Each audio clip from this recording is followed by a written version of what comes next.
সিলেটের জয়ন্তপুরে বন্যা পরিস্থিতির উন্নতি হলেও পানি বেড়েছে জকিগঞ্জ ও কোম্পানিগঞ্জে নির্মাঞ্চলে। সবশেষ পরিস্থিতি জানাতে যুক্ত হচ্ছেন সহকর্মী আমিনুল ইসলাম। আমিনুল, সিলেটের বন্যা পরিস্থিতির এখন কি খবরাখবর রয়েছে আপনার কাছে জানাবেন?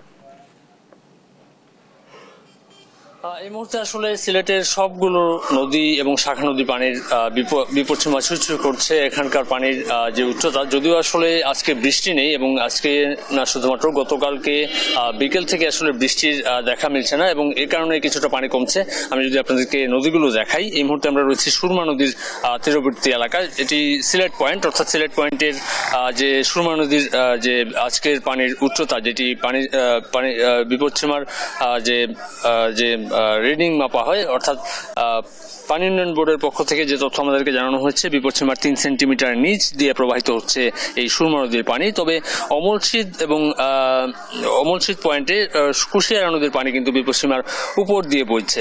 পাশাপাশি ছাতকেও কিন্তু সুরমা নদীর পানি বিপদসীমার উপর দিয়ে প্রবাহিত হচ্ছে। এরকম সীমান্ত ঘেঁষা নদীগুলোর পানি কমলেও চাপ বেড়েছে কিন্তু কুশিয়ারা এবং সুরমা নদীতে এবং ভাটি অঞ্চলে। বিশেষ করে আপনারা জানেন যে সিলেটের নিকটবর্তী যে জেলাটি রয়েছে সুনামগঞ্জের ছাতক এলাকায় কিন্তু পানি বাড়ছে। পাশাপাশি জকিগঞ্জ উপজেলা, সিলেটের জকিগঞ্জ উপজেলার নিম্নাঞ্চলে পানি বাড়ছে এবং গতকাল যেসব এলাকাগুলোতে পানি ছিল সেসব এলাকা থেকে অনেকে আশ্রয়কেন্দ্র থেকে বাড়িতে ফিরতে শুরু করেছেন। তবে এখনো পর্যন্ত কিছুটা ভয় রয়েছে, যেহেতু থেকেই ভারী বৃষ্টিপাতের একটি খবর পাওয়া যাচ্ছে, যেটি আসলে ভারতের অংশে হচ্ছে এবং ভারতের অংশে বৃষ্টিপাত হলে কিন্তু এই ঢলের পরিমাণটা বাড়ে এবং এই ঢলের পরিমাণ বাড়লেই এই এলাকায় কিন্তু বন্যা পরিস্থিতি আবার নতুন করে দেখা দিতে পারে, এই একটি শঙ্কা রয়েছে।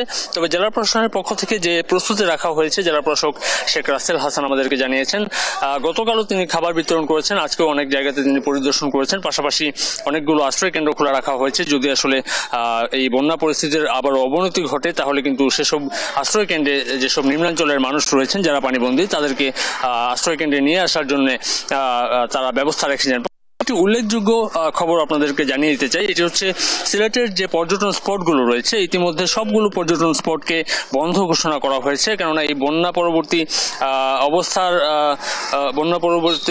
অবস্থা দেখে আসলে এই পর্যটন স্পটগুলোকে আবারও খুলে দেওয়া হবে। কেননা এখানে অনেক এলাকা থেকে পর্যটকরা আসেন, তাদের বিপদের একটি শঙ্কা থেকে যায়। তো সেই কারণে আসলে পর্যটক যারা রয়েছেন তারা যাতে এখন নতুন করে সিলেটে ভ্রমণ না করেন, সেক্ষেত্রে জেলা প্রশাসনের পক্ষ থেকে এই প্রস্তুতি নেওয়া হয়েছে এবং তাদেরকে সতর্ক করা হয়েছে। তো এই ছিল আসলে সিলেট থেকে আমার কাছে সর্বশেষ। ফিরে যাচ্ছি স্টুডিওতে। আমিনুল, অসংখ্য ধন্যবাদ আপনাকে।